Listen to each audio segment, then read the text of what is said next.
رضي الله عنه قال كان بيني وبين عماتي كلام وبين عمار بن ياسر كلام فأغلبت له في قولي عمار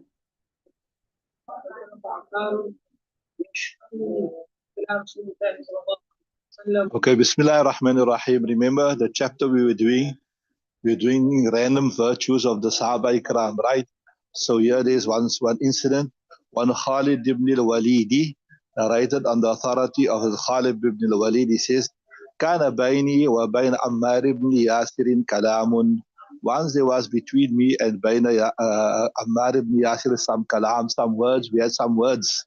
Maybe we had some small dispute. فأغلظت له في القول. So I was a bit hard. I mentioned some hard words. فأغلظت له في القول, right? فانطلق عمار يشكوني إلى رسول الله صلى الله عليه وسلم. So as Ammar رضي الله تعالى عنه was a bit upset, and he went فانطلق he went يشكوني إلى رسول الله صلى الله عليه وسلم to complain about me to Rasulullah صلى الله عليه وسلم, right?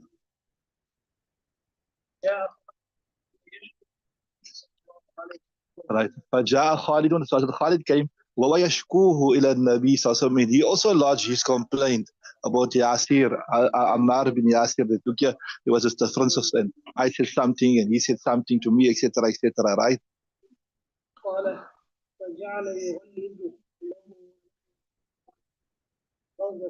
Right. So وهو يشكو إلى النبي صلى الله عليه وسلم قال فأجعل يغلظ له ولا يزيده إلا غلظة, right? So that means فجعل يغلظ. جعل refers to as Khalid. As Khalid in the presence of Rasulullah sallallahu alayhi wasallam continued giving stuff words, you can say stuff words to who? Ammar bin Yasir. ولا يزيده إلا غلظة, and he did not increase except in giving stuff words to Hazrat who? To Hazrat Ammar bin Yasir, right?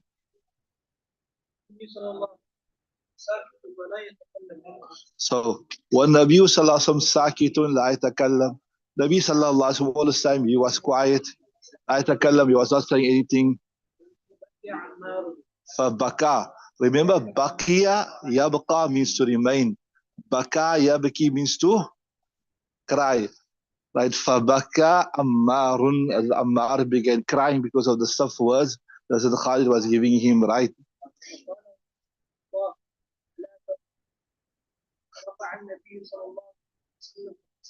So وقال, so as Ammar, he was hurt. He said وقال يا رسول الله صلى الله رسول الله صلى الله عليه وسلم ألا تراه, don't you see what Khalid is doing to me? He's giving me stuff words, etc.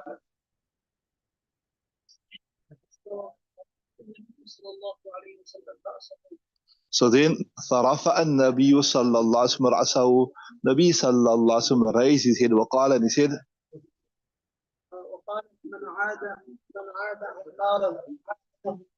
he said, whoever shows man ada ammaran, whoever shows enmity to Ammar, adahu Allahu, Allah Ta'ala will show enmity to him.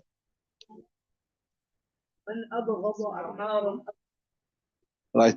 And وَمَنْ أَبْغَضَ عَمَّارًا أَبْغَضَهُ اللَّهُ, and whoever shows hatred to Hazrat Ammar radiallahu ta'ala anhu, أَبْغَضَهُ اللَّهُ, or whoever is angry, shows anger, Allah Ta'ala will show anger to him.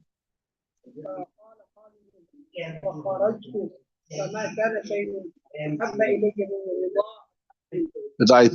So Hazrat Khalid radiallahu ta'ala anhu then understood the status of Hazrat Ammar. So he said, فَخَرَجْتُ, when I left the presence of Rasulullah sallallahu alayhi wa sallam, فَمَا كَانَ الشَّيْءُ أَحَبُّ إِلَيَّ مِنْ رِضَى عَمَّارٍ, then nothing was more beloved to me than رِضَى عَمَّارٍ, than making Ammar radiallahu ta'ala anhu happy because of the words of Rasulullah sallallahu alayhi wa sallam, right?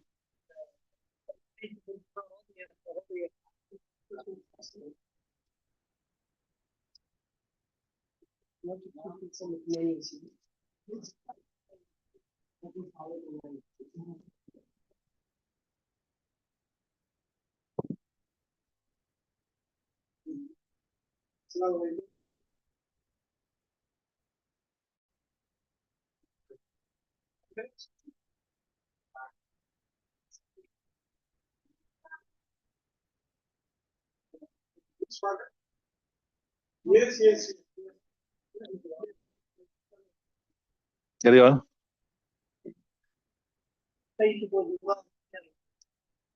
فَلَقِيتُهُ بِمَا رَضِيَ. So I used to meet him with that which he used to be happy. In other words, I used to always speak to him in such a manner that he is happy. I used to always interact with him in such a manner that he is happy, right? فَلَقِيتُهُ بِمَا رَضِيَ. And then he used to be happy. So in other words, once I understood the special status he has in the eyes of Rasulullah sallallahu alaihi wasallam, I always interacted with him in that manner.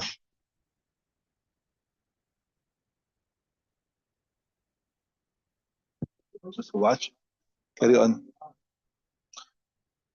So, okay, the relevance of this hadith is quite obvious. You can see there the great status that Hazrat Ammar bin Yasir had in the sight of Rasulullah sallallahu alaihi wasallam. Obviously, if he had a great status in the sight of Rasulullah sallallahu alaihi wasallam, that means he also had a great status in the sight of Allah subhanahu wa ta'ala. That whoever annoys Ammar annoys Rasulullah sallallahu alaihi wasallam, and if he annoys Rasulullah sallallahu alaihi wasallam, that means he annoys Allah subhanahu wa ta'ala. So the relevance of the hadith to the chapter is quite obvious. Carry on. All right, the next one. الله عنه انه قال سمعت رسول الله صلى الله عليه وسلم يقول خالد سيف من سيوف الله عز وجل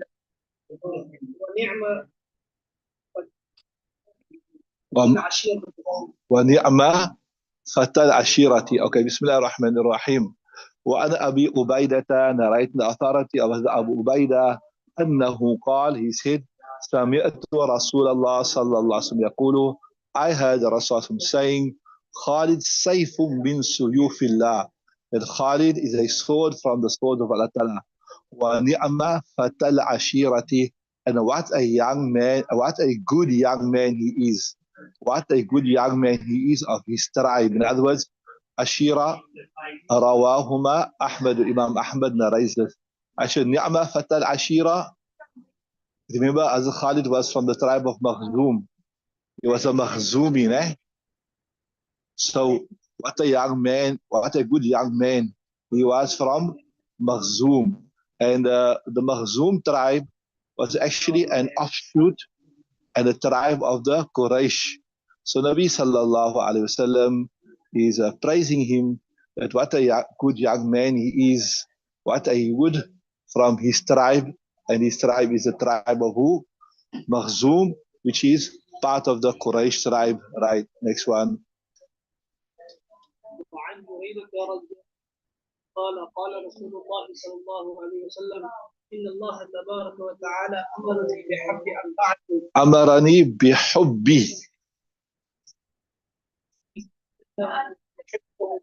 قيل يا رسول الله سمهم لنا. قال علي منهم يقول ذلك ثلاثة وأبو ذر والمقداد وسلمان أمرني بحبهم أخبرني أنه يحبهم فقال هذا حديث حسن غريب. Right, Bismillah ar-Rahman ar-Rahim. وأن بريدة narrating authority of بريدة رضي الله تعالى عنه قال قال رسول الله صلى الله عليه وسلم said إن الله تبارك وتعالى أمرني بحب أربعة that Allah Ta'ala has instructed me with the love of four people, right? وأخبرني أنه يحبهم, and he informed me أنه يحبهم, that he loves them as well. That means, right, I should love four people, and Allah Ta'ala loves these four people as well, right? Right? أنه يحبهم. قِيلَ يَا رَسُولَ اللَّهِ. He was said, Ya Rasulullah, Sambihim. Tell us who are these four people. Sambihim lana. Tell us who are these four people. Right, carry on. So he said, قال علي منهم. يقول ذلك ثلاثا. He said three times, Ali radiallahu ta'ala anhu from among these four people. Ali radiallahu ta'ala anhu is from amongst these people, right? Four people, right? You got wa Abu Dharrin? Yeah, I don't have the wow. He said, wa Abu Dharrin and Abu Dharr and Miqdad and Hazrat Salman. Right? These are the other three, Abu Dharr, Miqdad, Salman. Amarani bihubbin. So he commanded me to love them. وأخبرني أنه يحبهم, and he informed me that he loved them as well. Alright, رواه الترمذي وقال هذا حديث حسن غريب.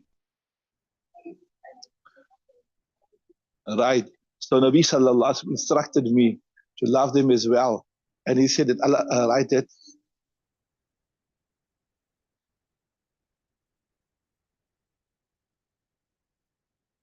yeah, so Allah Ta'ala instructed me, sorry. Amarani buhib, yani Amarani Allah. Amarani Allah. Allah Ta'ala instructed me bihubbihim, to love them. Wa akhbarani, and he, and Nabi Sallallahu Alaihi Wasallam, Allah Ta'ala informed me that akhbari annahu yuhibbum. Allah Ta'ala loves them as well. So we know Allah Ta'ala is free from infialat, Allah Ta'ala is free from emotions.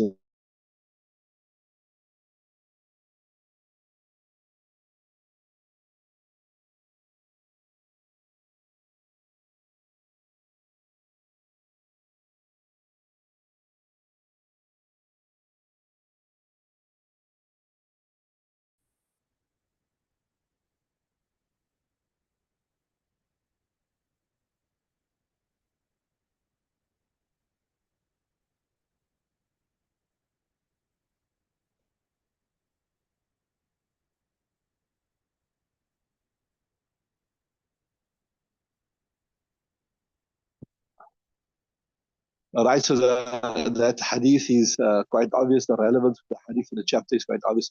Read the next one.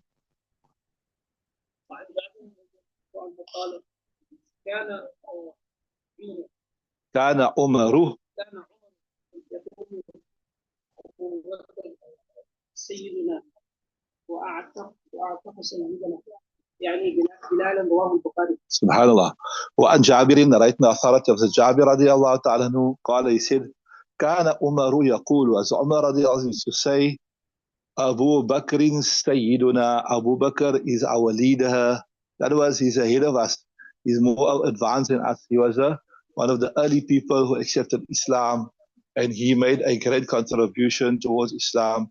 وَأَعْتَقَ سَيِّدَنَا, and he also freed our master, يعني Bilal, Hazrat Bilal radiallahu ta'ala anhu. Remember Hazrat Bilal radiallahu ta'ala anhu was a what? He was a black slave. And here, imagine the Arabs were very racialistic tribe. They were very racist. And for them to refer to as Bilal as a slave, as a master, and I mean master, I mean, like he's a noble from amongst us. This is indeed a great accolade, and is a great praise for Hazrat Bilal radiallahu ta'ala anhu. Read from the Ismail.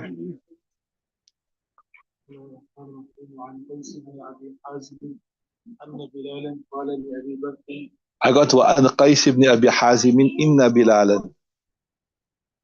You got Anna, what's in your kitab? Anna also. Okay. كنت إنما اشتريتني لنفسك فأمسكني إن كنت إنما اشتريتني لله فدعني وعمل الله. رواه البخاري. سبحان الله, this is a very interesting hadith. وعن قيس بن أبي حازم, narrated on the authority of Abi Hazim أن بلالا.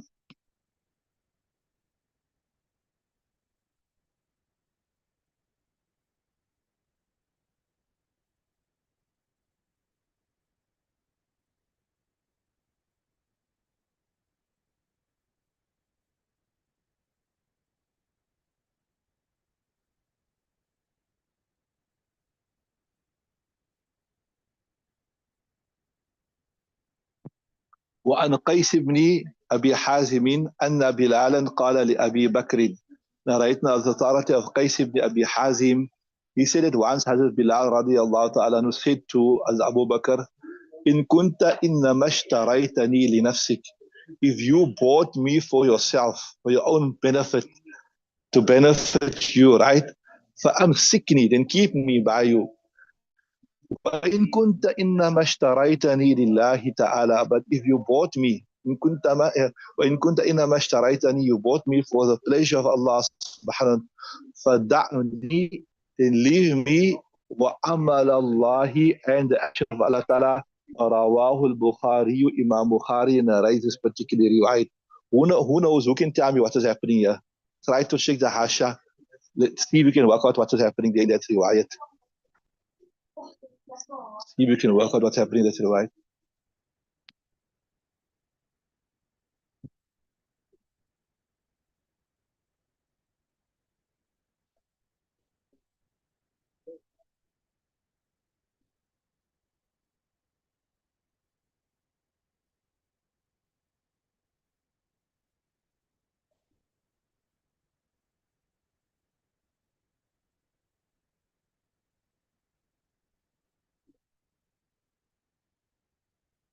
Anybody can tell me what's happening there? No?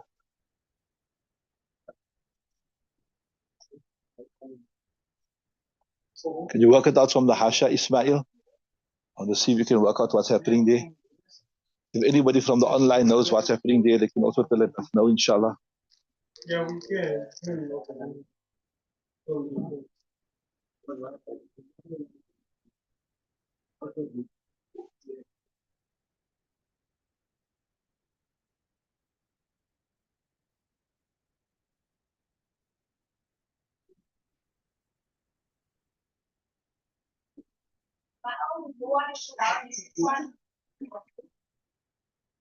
Okay, if you freed me for the pleasure of Allah Ta'ala, set me free. If I was free to serve you, then I will serve you.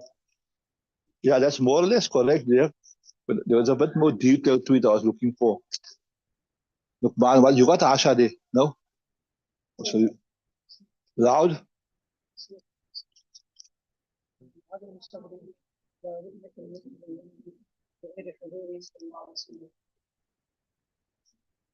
What you got, Ismail? You two got the same kitabs, ne? So explain to us in your own words what they're saying.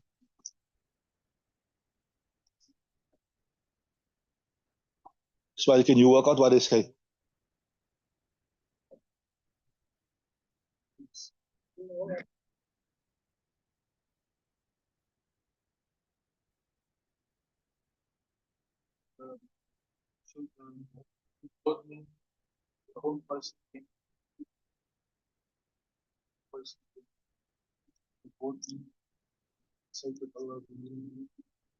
Right. Okay, that is more or less it. So what he's saying is, to understand this hadith properly, what happened, see, remember that Hazrat Bilal radiallahu ta'ala was one of the first persons to accept Islam, right? And he was the slave of Umayyah bin Khalf, all right? When he became a Muslim, this was the early stages of Islam, when the kuffar still hated, well, they still do hate, but I mean, with the enmity for the Muslims was very, very great. And Hazrat Bilal was mercilessly punished. He was mercilessly persecuted by Umayyah bin Khalf. He used to be beaten whole night. And in the daytime, he was made to lie on the burning soils of Makkatul Mukarramah. And even a hot, burning rock was placed on his back, right?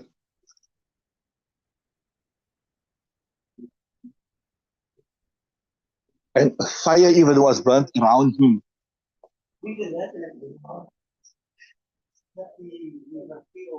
And it was, and he was it was requested, or it was requested, it was demanded from him that he must leave Islam.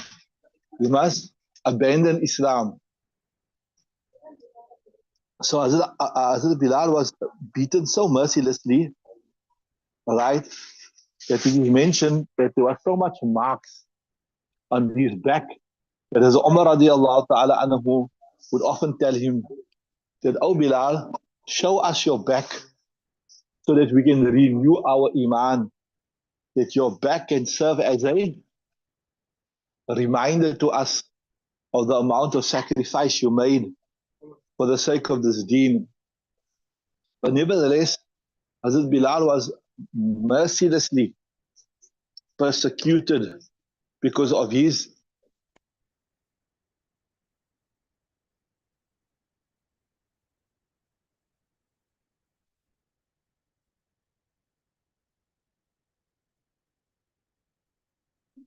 so Hazrat Bilal was mercilessly abused.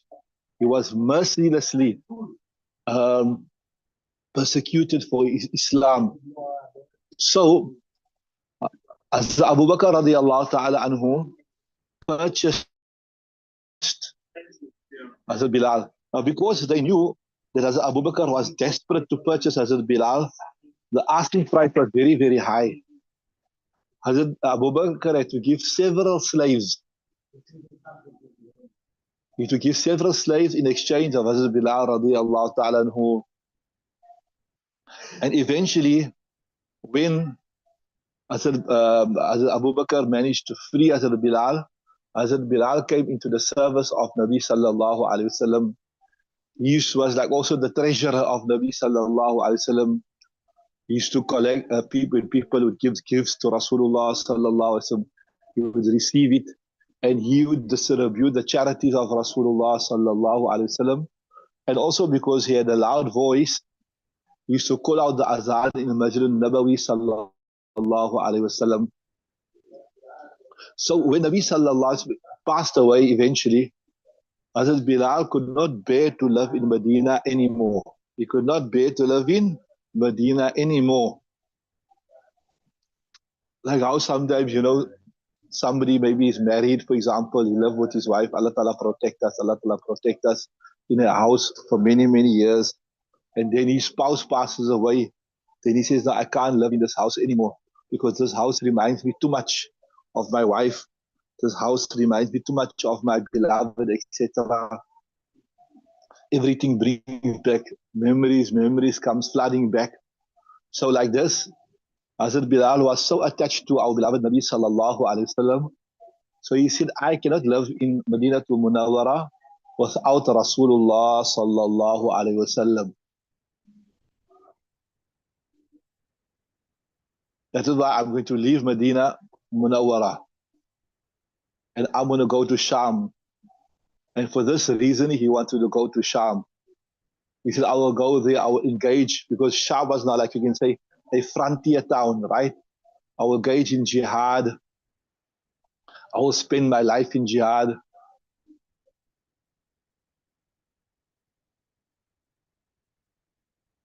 And I will do the khidmat of deen there. So as Abu Bakr radiallahu said, "No, you can't go. You were the mu'adhin of Nabi sallallahu alayhi wasallam. You used to give adhan in the time of Nabi sallallahu alayhi wasallam. You must stay here. And you must give azan like how you used to give in the time of Nabi sallallahu alayhi wasallam." So although Hazrat Abu Bakr radiallahu ta'ala freed Hazrat Bilal, remember when he bought him, he freed him for the khidmat of Rasulullah sallallahu alayhi wasallam. So Hazrat Abu Bakr, so Hazrat Bilal said, "Look, Abu Bakr radiallahu ta'ala if that time when you bought me, your intention was that you're going to have a hold over me, like even though you're freeing me, but you're going to have a hold over me, then I'll have to listen to you. Then I will have to listen to you, right? And I'll have to stay in Medina, even though you freed me, but like how they say in Arabic, Al-insanu abdul ihsani, that man is a slave to somebody who does some favor upon him. So I will have to listen to you. But if you freed me solely for the pleasure of Allah subhanahu wa ta'ala, you had no ulterior motive. You freed me to engage in the service of deen. Then leave me according to your intention. Leave me to go out in jihad according to your attention. So then Hazrat Abu Bakr radiallahu ta'ala anhu released Hazrat Bilal, and then he went to Sham, and then he joined the army there in Sham and in the frontier town, so to say, and he engaged in jihad, etc.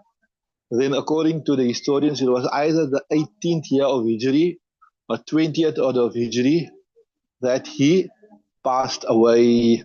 So this is what it means. If you purchase me solely for the pleasure of Allah subhanahu wa ta'ala,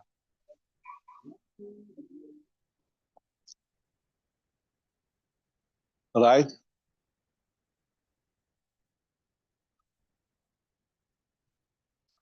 Then stick to your attention. But if you purchase me, if you purchase me for your own personal khidmat, then I will have to do your khidmat as per your request. Read the next riwayat.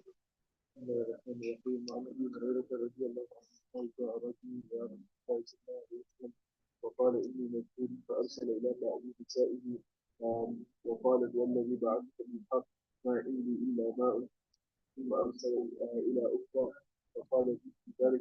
Okay, stop there. Bismillah ar-Rahman ar-Rahim. Wa an Abi Hurairah radiyallahu ta'ala anhu, narrating the authority of Abu Hurairah radiyallahu ta'ala, he says, Sha'a rajulun ila Rasulillahi sallallahu alayhi wa sallam. Once a person came to Rasulullah sallallahu alayhi wa sallam, فقال إني مجهود جهد يجهد. Majhood is ism al-maf'ul. Verily, I am hard pressed. And in this context here, what he meant, I am hungry, right? فإني مجهود. I am under pressure, right?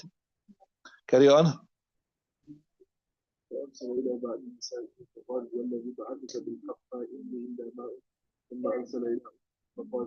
So فأرسل إلى بعض نسائه. Nabi sallallahu alaihi wasallam sent a message to some of his wives, right? فقالت, she said, وَالَّذِي بَعَثَكَ بِالْحَقِّ مَا إِنْدِي إِلَّا مَاءٌ. I take a qasam by the one who sent you with the truth. يعني, I take a qasam on Allah Ta'ala's name, right? الَّذِي بَعَثَ بِالْحَقِّ مَا إِنْدِي إِلَّا مَاءٌ. We have nothing by the house. So from this year you can even understand the condition of the house of Rasulullah sallallahu alaihi wasallam. We have nothing by the house. وَالَّذِي بَعَثَ بِالْحَقِّ مَا إِنْدِي إِلَّا مَاءٌ. There's only water in the house. Carry on. ثم أرسل إلى أخرى. Then he sent to her another wife. فقالت مثل ذلك. She said, we've got nothing extra. Subhanallah. We've only got water, right? Right.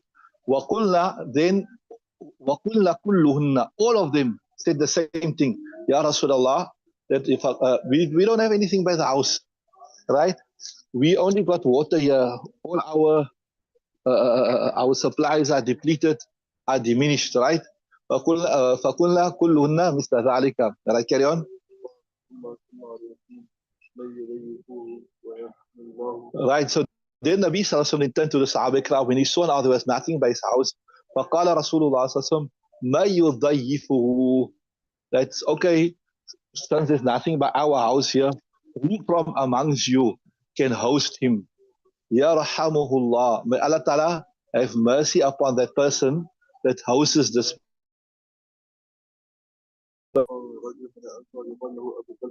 Right, so فقام رجل من الأنصار يقال له أبو طلحة.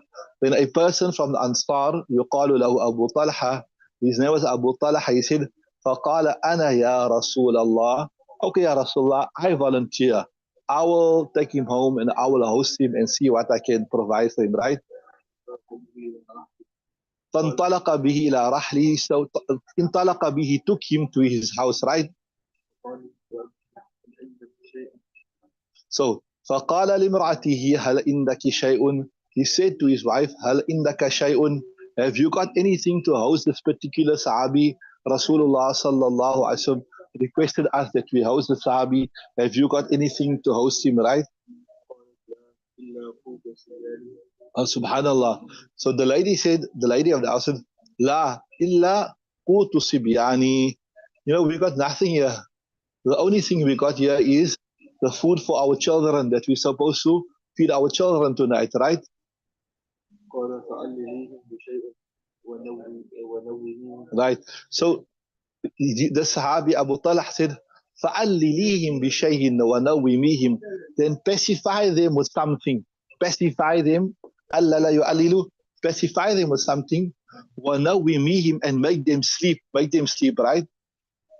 فإذا دخل بيتنا فأريهم أن يأكل. Right. So then he said, فَإِذَا دَخَلَ ضَيْفُنَا فَأَرِيهِ أَنَّنَا نَأْكُلُ. When our guest enters, right, فَإِذَا دَخَلَ ضَيْفُنَا فَأَرِيهِ أَنَّنَا نَأْكُلُ. Then show him that like we are eating. Give him the impression that we are eating. Give him the impression that we are eating, right? فَأَرِيهِ أَنَّنَا نَأْكُلُ, right? فأهوى بيده.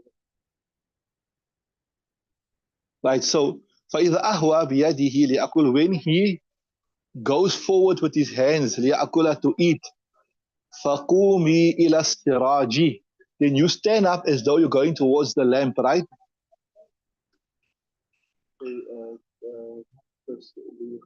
كَيْ تُصْلِحِيهِ.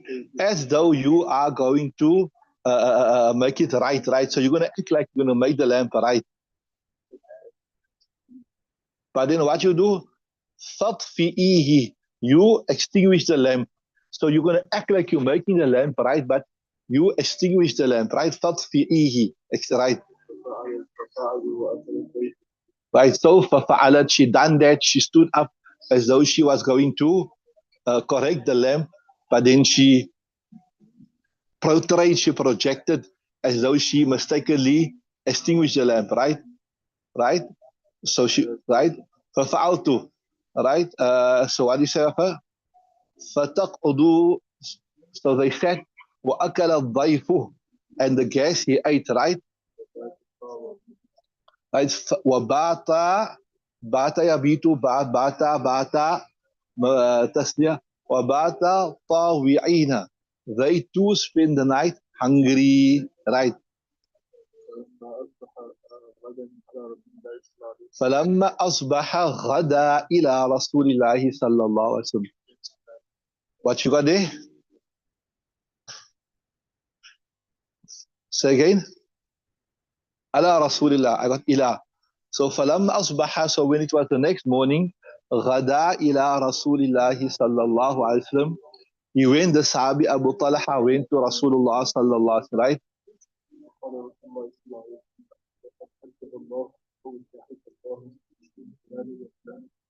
So then Rasulullah sallallahu alaihi wasallam said, لَقَدْ أَجِبَ اللَّهُ أَوْ ضَحِكَ اللَّهُ مِنْ فُلَانٍ وَفُلَانَةٍ. That verily Allah Ta'ala, he was impressed, or he laughed, or he was happy with regards to such and such a person, this man and this woman.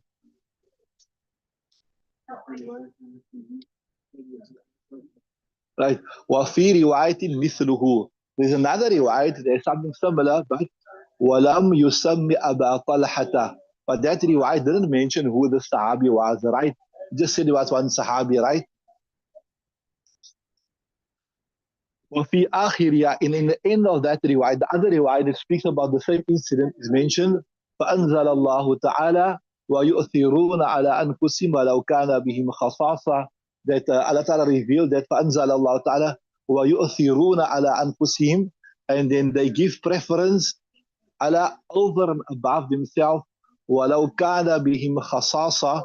Even though there is difficulty with them. In other words, they are experiencing hunger themselves, but they're giving preference to somebody else. So the relevance of this hadith is quite obvious, that this particular Sahabi, Abu Talha, despite not having anything, how he entertained and how he looked after his guest. Just some lughwi tahqiq. Inni majhudun. Majhood means I am hard pressed. I'm majboor. I don't have anything with me. I don't have anything to eat. فَعَلِّلِيهِمْ.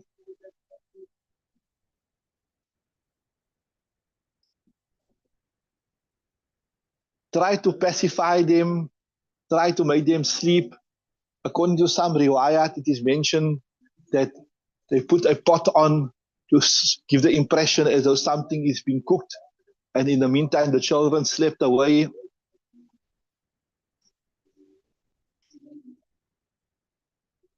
So that when they sleep away, you can give the food to the guest.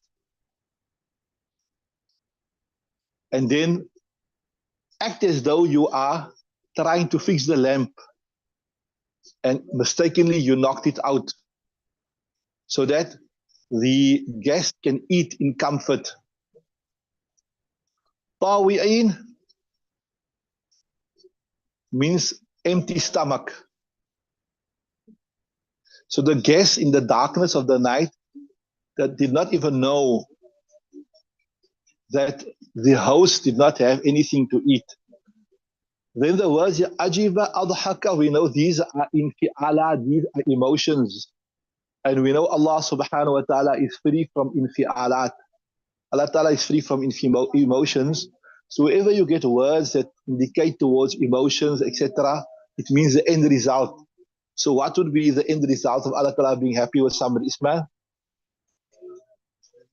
Allah ta'ala will reward them. So these are words from what we say the mutashabihat.